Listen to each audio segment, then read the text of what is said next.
La Corte, a través del Colegio de Jóvenes Estudiantes de Derecho y Nuevos Profesionistas de la Suprema Corte de Justicia de la Nación, AC, presenta el ciclo de clases magistrales en apoyo a la formación para personas secretarias del Poder Judicial de la Federación. El tema de hoy es Herramientas metodológicas, con la magistrada Julia María del Carmen García González, del Primer Tribunal Colegiado en Materia Administrativa del Segundo Circuito.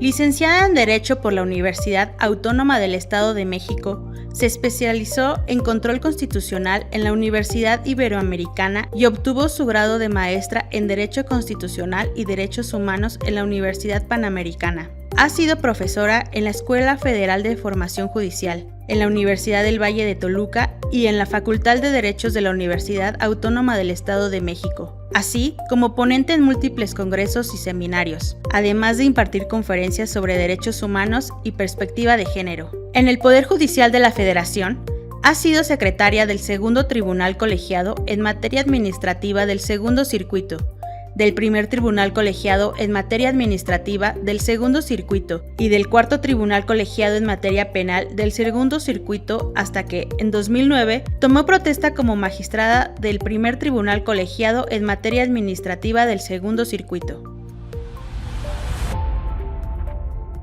Entonces, me gusta siempre empezar con esta frase de Eduardo Galeano, que dice que no hay tradición cultural que no justifique el monopolio masculino de las armas y de la palabra, entendiendo las armas y la palabra como herramientas del poder. Ni hay tradición popular que no perpetúe el desprestigio de la mujer o que no la denuncie como un peligro. Siempre que inicio este tipo de charlas, me gusta empezar a hacer acotaciones puntuales. Si yo voy a darles, porque precisamente les propongo una ruta a seguir el día de hoy, les voy a dar un breve panorama general de por qué estamos donde estamos, un breve recorrido histórico de la situación de las mujeres, nunca, y esta es la primera acotación, nunca con el propósito de revictimizarnos, sí, por el contrario, de hacer ver cuál ha sido nuestra situación real a lo largo de la historia. Mi primer gran propósito entonces será mostrarles o abrir los ojos, porque todas y todos hemos vivido en esta sociedad patriarcal, el mostrarles cómo a lo largo del tiempo hemos convivido precisamente en una sociedad que ha generado asimetrías, que ha generado enormes diferencias y que a partir de ello, desde luego, pues no nos ha permitido laborar de manera conjunta y aportar lo que nos tocaría. La realidad actual, entonces, los fenómenos de discriminación y violencia, algunos conceptos básicos a propósito, porque sepan que pocas corrientes ideológicas y políticas, pocas posturas a lo largo de la sociedad actualmente son tan criticadas y tan defenestradas como los feminismos. Y entre otras cosas se debe a que la mayoría de la gente ni siquiera sabe de qué se trata esto. Entonces, hay que hablar de conceptos básicos para tener un piso mínimo de por qué tiene sentido hablar de la perspectiva de género como un tema de igualdad sustantiva y de derechos humanos y cómo surge la perspectiva de género precisamente como una respuesta que proponemos para evidenciar cómo esta categoría que nos atraviesa prácticamente todos nuestros espacios vitales ha sido el elemento clave que nos ha generado tanta desigualdad. Entonces, me gustaría darles un recorrido histórico brevísimo, no me va a dar tiempo, pero ustedes pónganse a pensar y les invito a que cada quien haga una reflexión personal e individual, porque esto, fíjense también la acotación que voy a hacer. Yo estoy convencida de que la perspectiva de género, los temas de género, cuando nos apropiamos de ellos, tienen una profunda vocación transformadora. Pueden transformar nuestra vida entera, no solo como personas juzgadoras, sino además como personas que tenemos familia, que tenemos amistades, que tenemos un espacio de trabajo, que coincidimos en el espacio público, platicamos, etcétera. Y entonces tiene un efecto expansor sumamente importante. Entonces, empecemos a pensar cómo en una tradición judeocristiana como es la propia de Latinoamérica, a nosotros se nos ha enseñado, por ejemplo, que Eva tentó a Adán y que por eso nos expulsaron del paraíso. Ocurre que Eva, que era una mujer metiche, que no se podía controlar a sí misma, tentó a Adán y entonces Adán, como no tenía la posibilidad de tener dominio sobre sí mismo, bueno, pues lo que hizo fue comer del fruto prohibido y por su culpa tenemos que ganar el pan con el sudor de nuestra frente y tenemos que parir a nuestros hijos e hijas con dolor. Pero no solo en la tradición judeocristiana, sepan, por ejemplo, que el Corán ofrece a quienes mueran en nombre de Alá que en el paraíso les estarán esperando 72 vírgenes cuya belleza es más allá de lo imaginable para servir a aquellos hombres que mueran a nombre de Alá. Y si ustedes recuerdan a lo largo de la historia, por lo menos en la época clásica, ¿por qué se empezó la batalla de Troya? Bueno, porque la diosa puso la manzana y dijo para la más bella y empezó toda esta lucha entre en Esparta y el otro lugar. Y si ustedes se trasladan a la Edad Media, no sepan que la Edad Media, la Santa Inquisición, el 85% de las personas que sacrificaron o que inmolaron en las hogueras fuimos mujeres, y fuimos mujeres que de repente lo que buscábamos es tratar de cuestionar un poco ese statu quo de cómo se llevaban a cabo las cosas. Eran mujeres violadas, violentadas, violencias patrimoniales, económicas, sexuales, físicas, psicológicas, etcétera. Y entonces, si hiciéramos un breve recorrido histórico, vamos a advertir que en las primeras declaraciones de derechos humanos, que ya es en lo que nos corresponde enfocarnos, hay una nula referencia a las mujeres.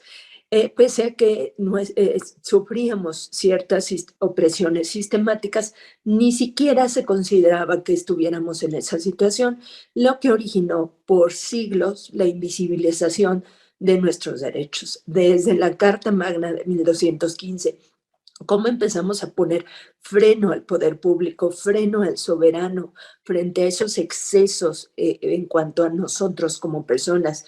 Llegamos también a la Declaración de Derechos del Hombre y del Ciudadano en 1789. Para quienes nos dedicamos a los temas jurídicos, sabemos que es un parteaguas para hablar de los derechos humanos.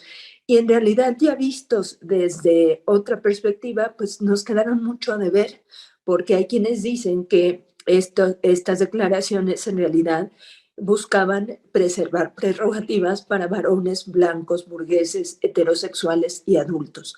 De modo que cualquier persona que no estuviera en esas categorías propiamente no estaba siendo tutelada por esas luchas o esos ideales de igualdad, fraternidad y libertad por los que pugnaba la Revolución Francesa. Esto nos muestra entonces que a lo largo de la historia hemos vivido en un modelo androcéntrico. ¿Esto qué supone? Que por siglos el hombre en un sistema patriarcal ha monopolizado todos los saberes humanos, las ciencias, las artes, y que el derecho mismo ha sido, digamos, un factor clave que ha permitido que esa desigualdad se perpetúe y persista.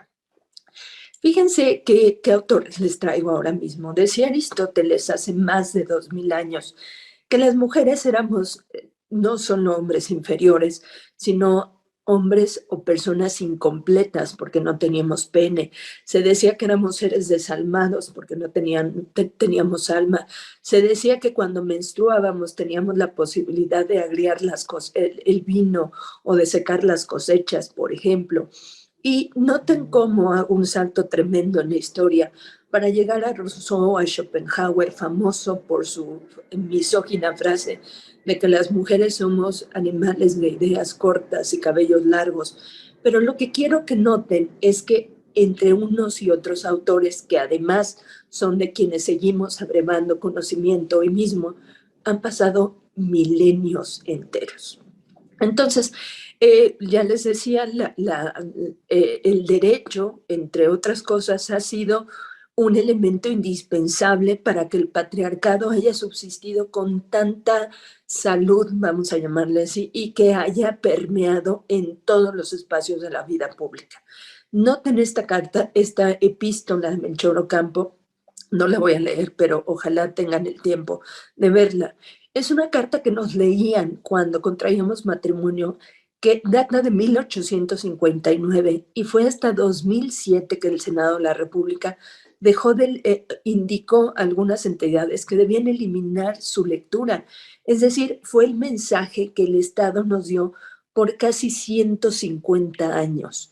Era el lugar que nos asignaban tanto a los hombres como a las mujeres, donde a los hombres nos decían que sus principales dotes eran el valor, la fuerza, que nos debían dar protección, que debían tratarnos con magnanimidad y benevolencia porque éramos débiles por naturaleza.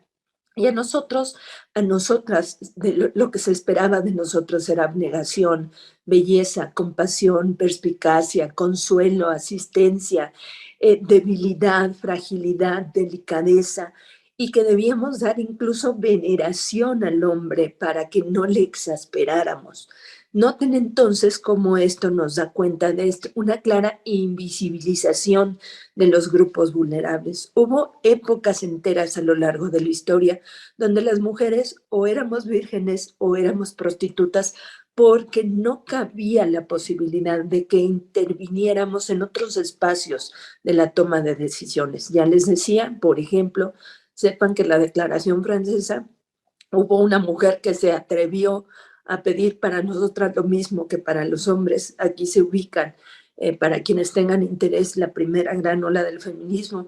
Queríamos ser propietarias de algo, queríamos ir a la escuela, queríamos que se nos reconocieran los derechos más elementales, que son los derechos civiles, ¿no? Y como tuvo que pagarlo con su cabeza, Olympe de Gouges, Robespierre mandó cortarle la cabeza y guillotinársela por esa osadía de pedir para nosotras lo mismo que para ellos. Llegamos a la segunda ola sufragista y volvemos a las enormes resistencias para que las mujeres tengamos posibilidad de participar en todo ello.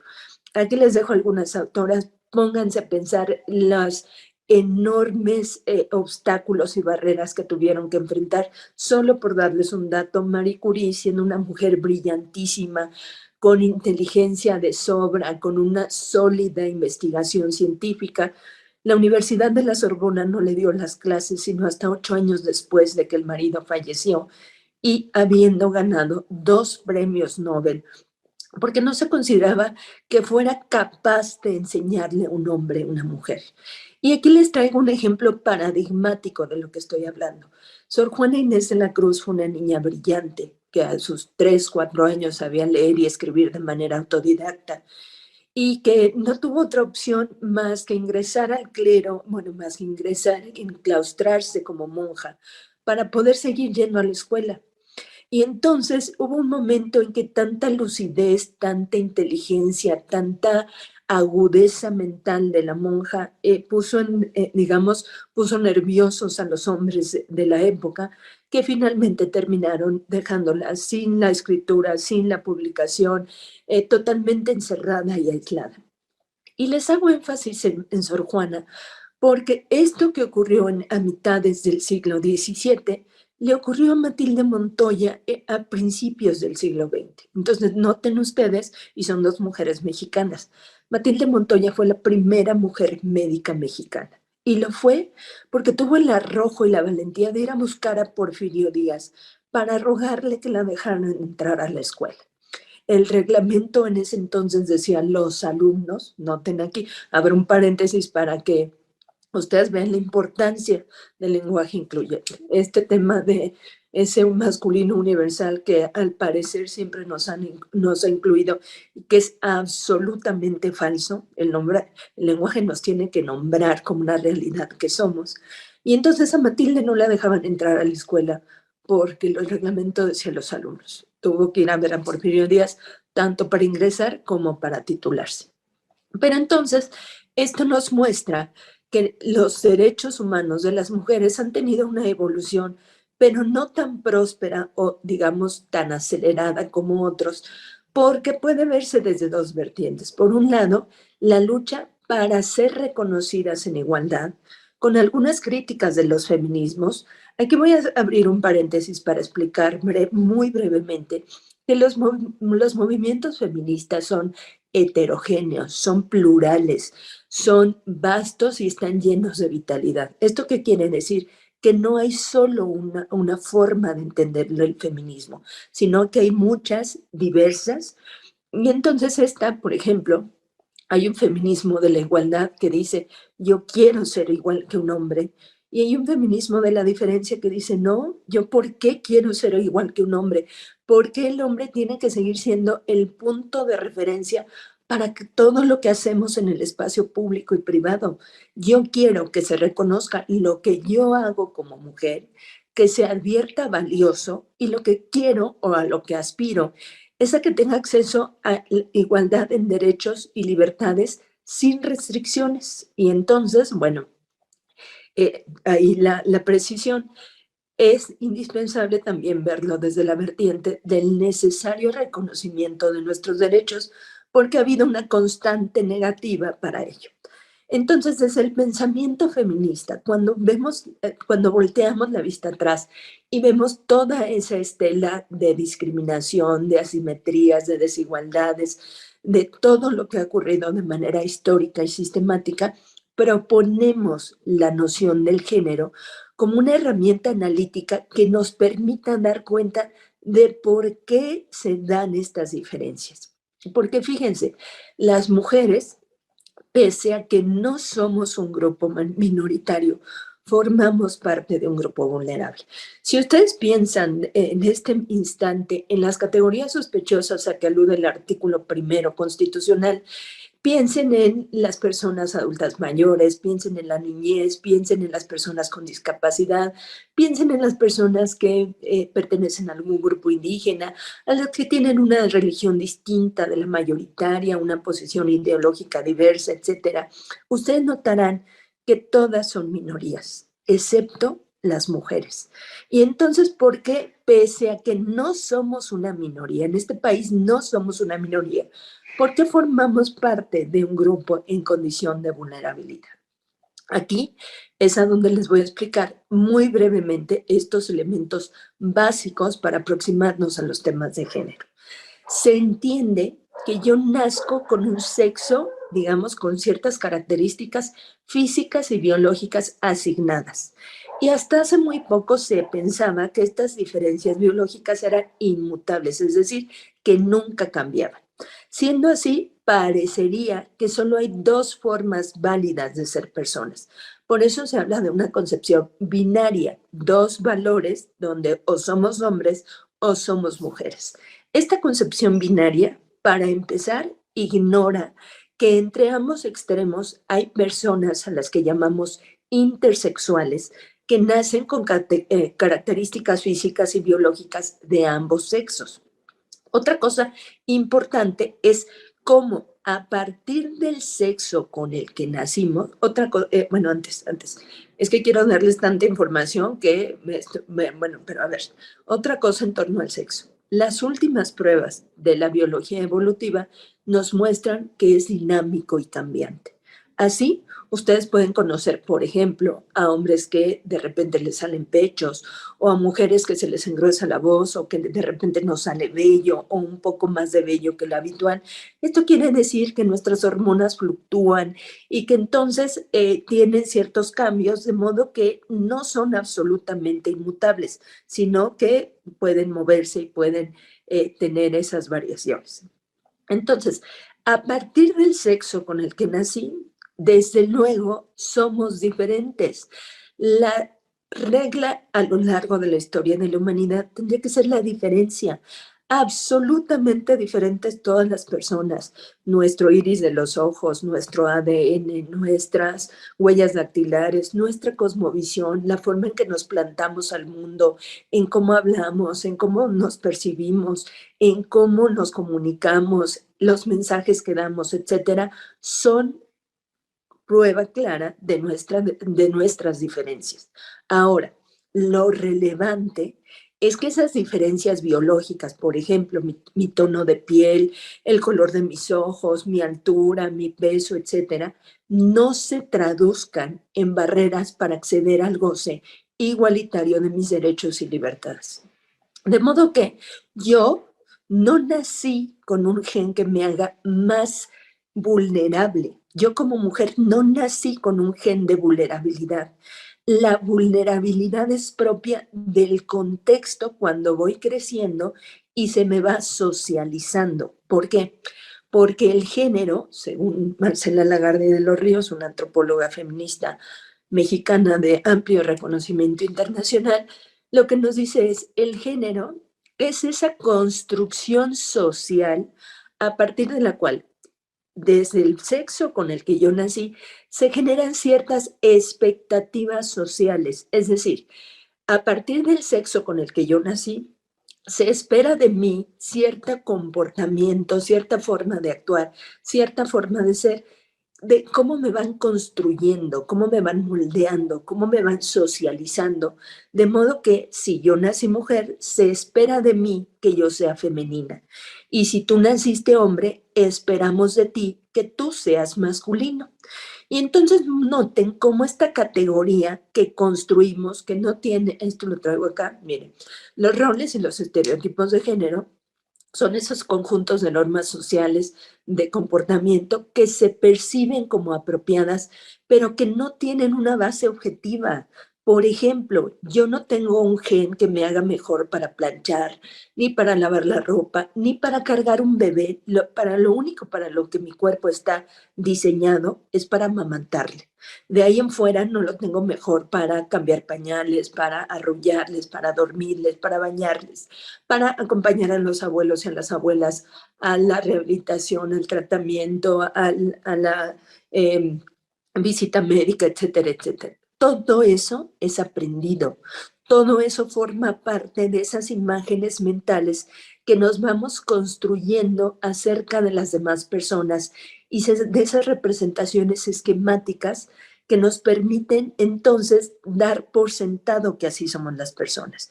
Si ustedes recuerdan, por ejemplo, la película de Legalmente Rubia, ¿no?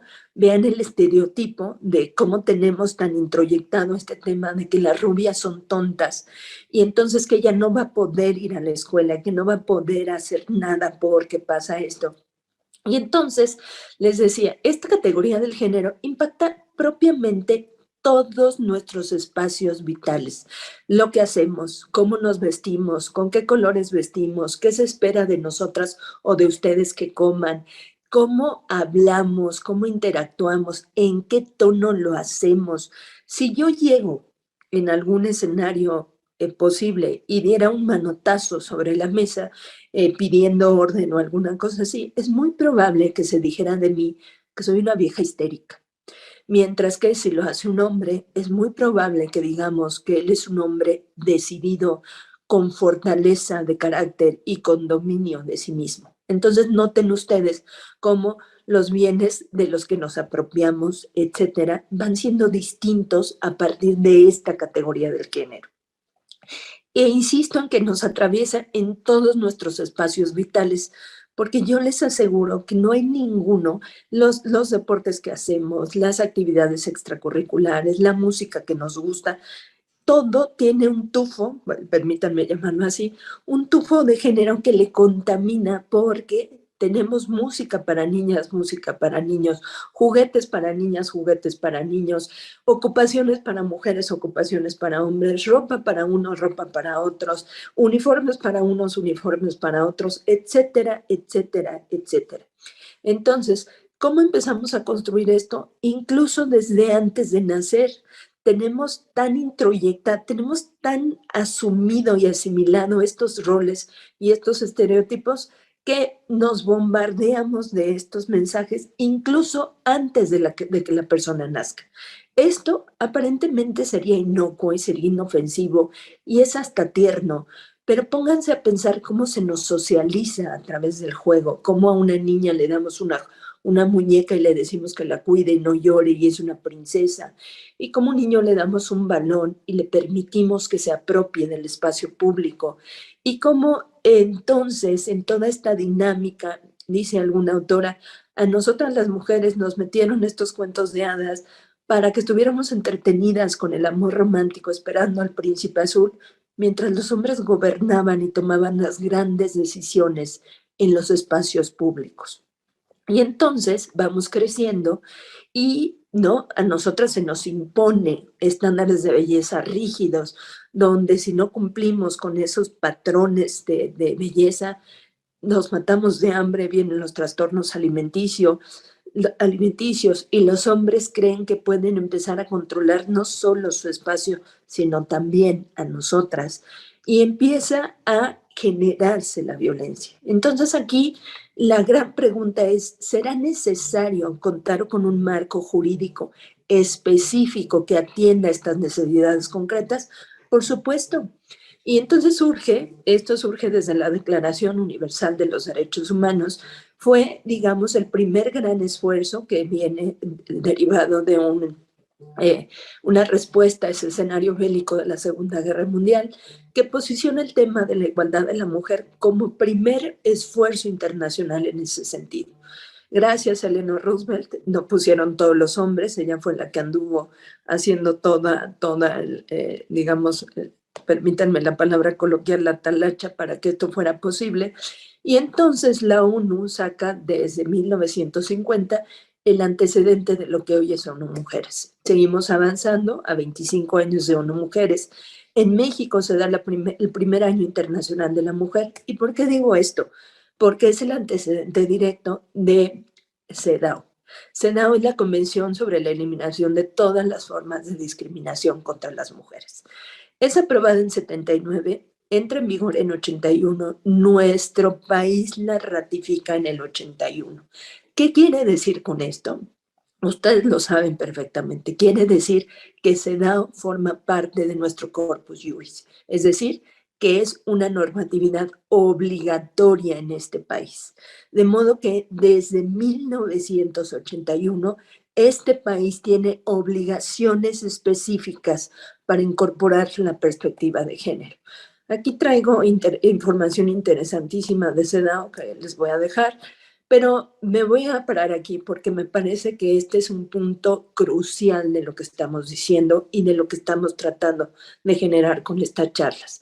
Dice la recomendación 33 de CEDAW que quienes administramos justicia somos un factor clave para el cumplimiento de las obligaciones a cargo de los estados partes, que los procedimientos judiciales y aún más las sentencias deben ser las expresiones más contundentes sobre el compromiso que hay con los derechos a favor de las mujeres y las niñas, que quienes juzgamos debemos ser capaces de advertir los efectos que tiene esa categoría del género en todas las personas y en todos los ámbitos de especialización. No hay una sola persona en el mundo dentro de una sociedad que escape a esta categoría y a esta influencia de los temas de género. Y entonces, no solo tenemos CEDAW a nivel universal, en el sistema universal, sino que tenemos un instrumento internacional a nivel regional con Belén do Pará. Belén do Pará es el primer tratado internacional que pone énfasis en el punto toral, la violencia contra las mujeres. Mientras CEDAW habla de todas las formas de discriminación, Belén do Pará pone el dedo en la llaga y dice la violencia contra las mujeres. Y entonces, aquí hay algunos datos, es obligatoria para nuestros países, incluso ha dado lugar a modificar nuestro ordenamiento interno. Por ejemplo, sepan que la Ley General de Acceso de las Mujeres a una Vida Libre de Violencia no fue una concesión graciosa, no fue un tema del gobernante en turno, de su benevolencia, no es una moda, es un compromiso internacional adquirido por este país. Y este también amerita detenernos un poco. Cuando a ustedes les pregunten de dónde se sacan ustedes que tienen derecho a una vida libre de violencia, aquí en todo su esplendor surge el artículo 3 de Belén do Pará. Lo dice absolutamente con todas sus letras. Toda mujer tenemos derecho a una vida libre de violencia, tanto en el ámbito público como en el privado. Esta norma de especial relevancia ¿Por qué es de especial relevancia? Porque contrario a estas normas que entendemos como programáticas, donde parte del Estado se de si tiene o no recursos, que se van cumpliendo poco a poco, que verdaderamente tienen que hacerse justiciables, etcétera, esta tiene más una estructura de un derecho subjetivo público. Es decir, habemos quienes somos titulares de ese derecho, hay una relación jurídica que nos permite exigir de un tercero el cumplimiento de ese derecho. ¿Y saben a quién le podemos exigir ese cumplimiento? Al Estado. El Estado tiene que hacer todo lo necesario para que tengamos acceso a una vida libre de violencia, tanto en el ámbito público como en el ámbito privado. ¿Por qué?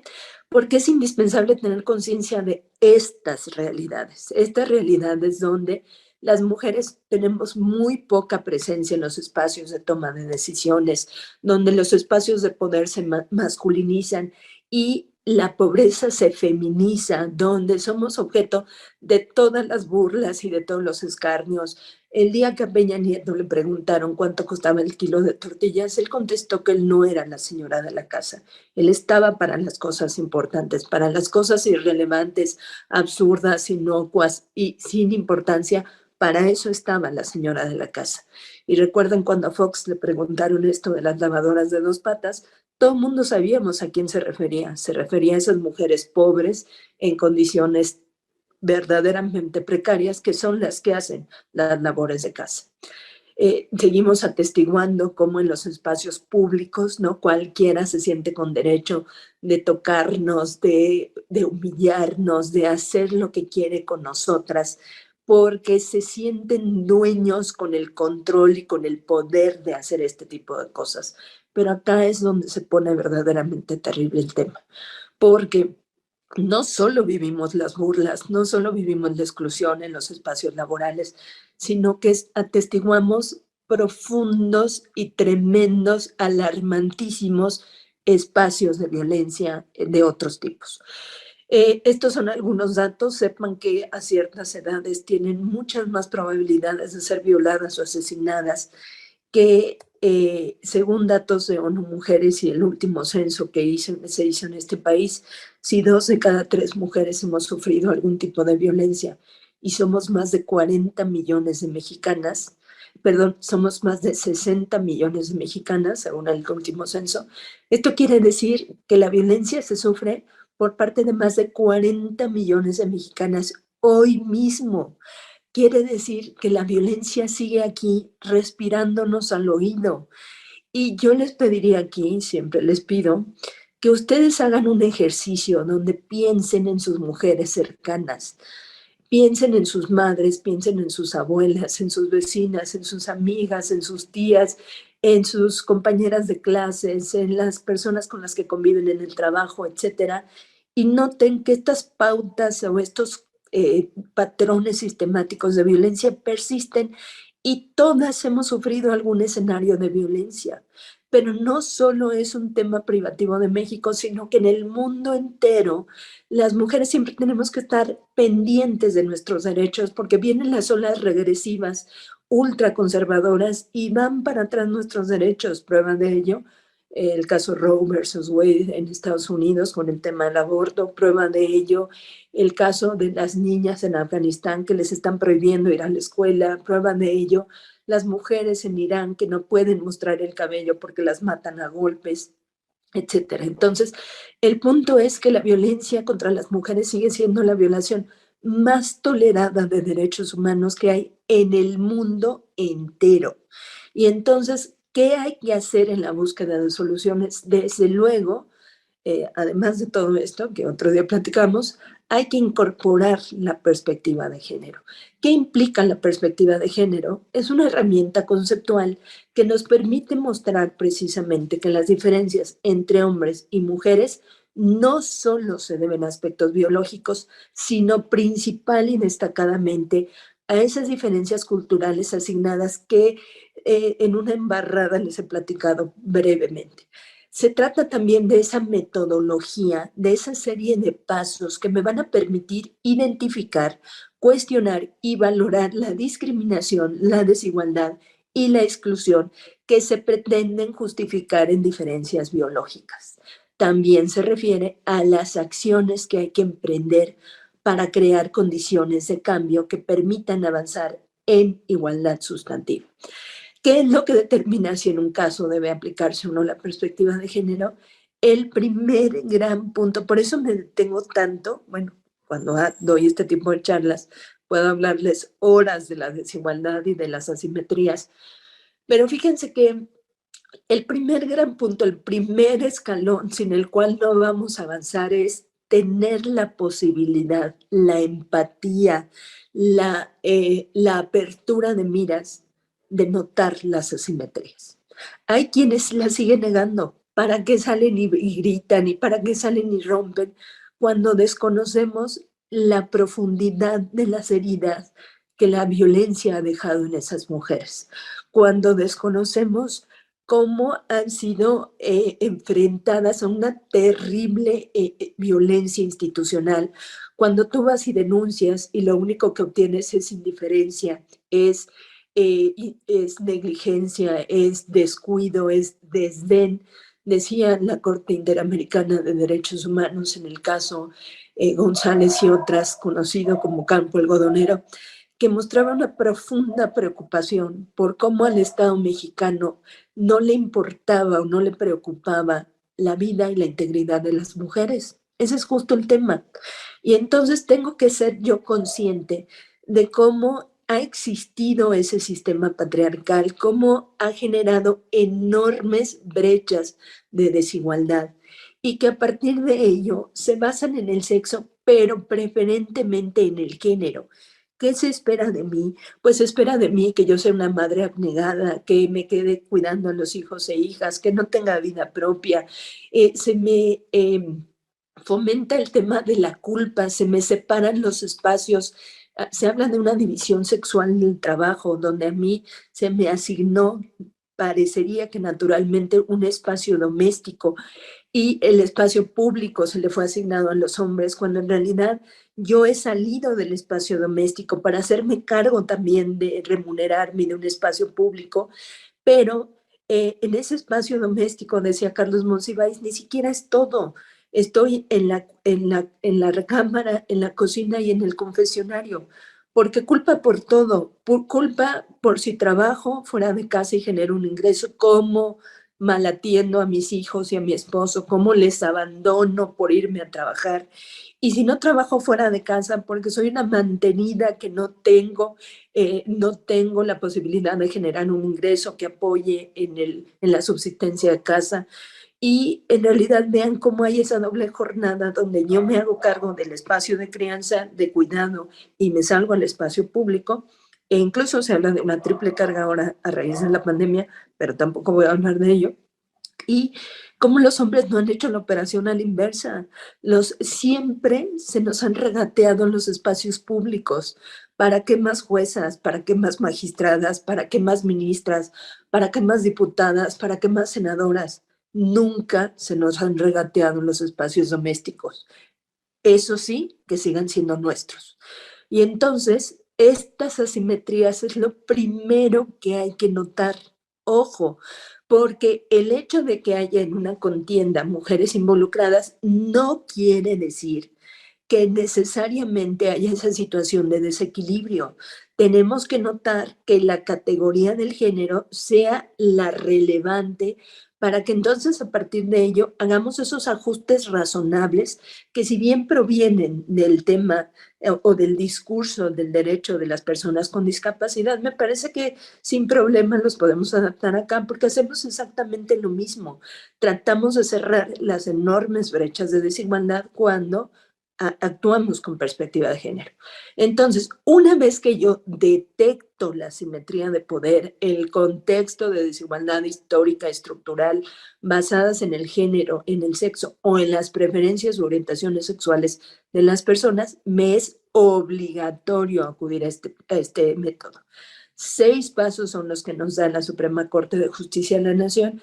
Aquí yo llamaría su atención para que noten que esta jurisprudencia es del 2016. La obligación la tenemos desde el 80 y tantos, ¿no? Desde el 81. Vean de entrada el enorme desfase que ya hay. O sea, volvemos con el tema de las enormes deudas históricas que la sociedad tiene para con las mujeres, y no solo para con las mujeres. Piensen en cuánto hemos perdido en las sociedades cuando hemos dejado o ignorado o hecho a un lado a más de la mitad de la población, que mucho pudo abonar, que mucho pudo participar, que mucho pudo contribuir.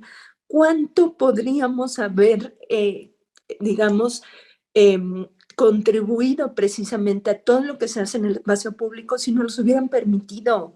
Aún así las mujeres hemos estado presentes. Ustedes búsquenle y escárbenle un poco, y hay quien se dedicó a la ciencia, quien se dedicó al arte, quien pintó, quien esculpió, quien construyó, etcétera, etcétera, a pesar de estas enormes barreras estructurales y culturales.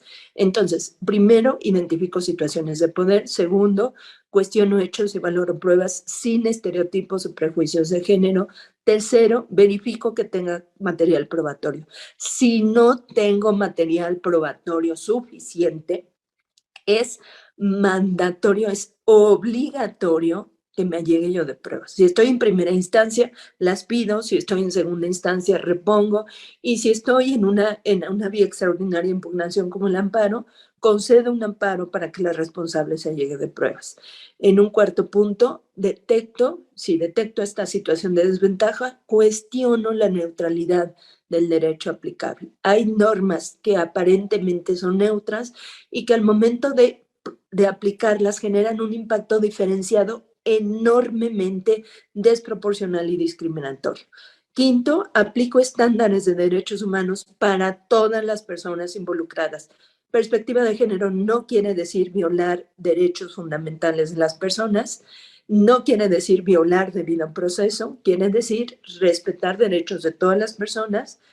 Y finalmente hay que evitar lenguaje estereotipado, prejuicioso, sexista, y procurar el empleo del lenguaje que nos vea, del lenguaje que nos nombre. ¿Por qué? Porque este es un tema de igualdad sustantiva. Esto sí ya no me da tiempo. Sepan que la igualdad sustantiva es precisamente la que busca remover estos obstáculos sociales, políticos, culturales, económicos, que son lo que hacemos cuando juzgamos con perspectiva de género. Es una herramienta de igualdad sustantiva, por eso es tan necesaria tener conciencia de ello. Siempre me gusta cerrar con esta frase de Angela Davis, cuando dice que no estamos aceptando las cosas que no podemos cambiar. Estamos cambiando las cosas que no podemos aceptar. No podemos aceptar una sociedad que nos agrede, que nos limita, que viola tanto nuestros derechos. No podemos aceptar esta realidad que nos ofende, que nos interpela y que nos exige otras formas de convivencia, porque son, insisto, temas elementales de derechos humanos. Muchas gracias. La Corte presentó la clase magistral Herramientas Metodológicas, impartida por la magistrada Julia María del Carmen García González. La Corte contigo.